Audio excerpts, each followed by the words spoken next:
why do you think Mm. we have like just pushed our feminine to the side for so long? Why have we all been operating on this masculine energy? And the thing is, we've been operating on masculine energy, but a lot of it has been also the wounded masculine. So we've had this wounded masculine running the show. I mean, obviously, it's helped us get Mm. to where we are or were before we decided, the feminine needs to come out. But, what has happened to us that we're just purely being running so much on the masculine? Well, it's funny. This is actually a perfect segue into the heroine's journey, but I'm going to just push that to one side just for a little bit to give a bit of historical context. Because I think we need to understand the history of this to understand where we are now and how we've gotten there. And a lot of it has been because back, what was it, about 4,000 years ago, roughly. And there's a fabulous book on this called The Great Cosmic Mother, which gives the history of how the feminine was suppressed. It is not an easy read. It probably took me about 18 months to get through it, maybe even longer, because it is very historical. It is very, like, gosh, it's a lot. But what it does is it shows that obviously back, when we were in this matrifocal, so people think we went from matriarchy to patriarchy. That's not quite true. We went from matrifocal societies where it was children in the middle. If you imagine like the circles, there were children in the middle. The women were around that and the men were around that. So the men did look to the women for the guidance, and the women helped look after the children, who were obviously the next generations. And a lot of ancient tribal cultures still use that way of being.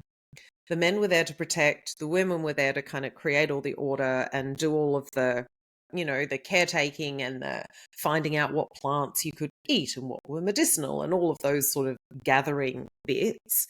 And then the children were sort of protected by the whole. And then obviously, it was really interesting. Women, because of the way things were, never necessarily knew who they got pregnant by. So men didn't know whose children were whose, and the children were then assigned a community father. But obviously, men are getting to this point where obviously the ones who were getting the breeding rights had certain characteristics, and the ones without were a bit like, hang on a minute.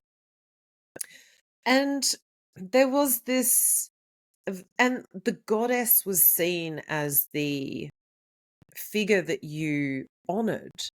She taught about the cycles of the year. Women's bodies taught about the cycles of the year, what crops to plant, when, how to do it. It was just this cyclical, feminine-driven way of being. But there's not much control and power in that. And so when you don't have control and power, and when that's in your light, it is fabulous qualities to have. When it's not in the light, when it's more in the shadow, it becomes manipulative, controlling, power hungry, all of those things that we expect. Now, what happened was God got separated from us. He was put up in a cloud in a white dress, rained down fire and brimstone, and ruled with fear. There was a lot of fear-based stuff. If you don't do this, then this will happen. If you aren't pious, and all of those lessons that we all know. So I'm not going to go through all of the things.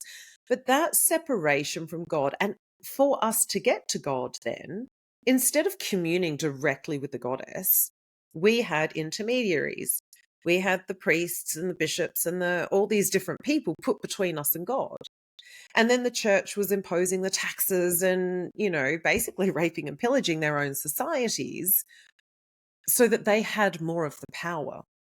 And women were kept out of the church, and women were kept out of universities, and women were kept out of all of this and put as second-class citizens.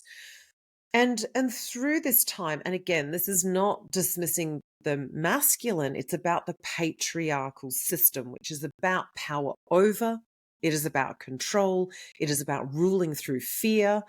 You look at any marketing, and it goes on these principles. You will not be enough until you have this thing, and only I can provide that thing.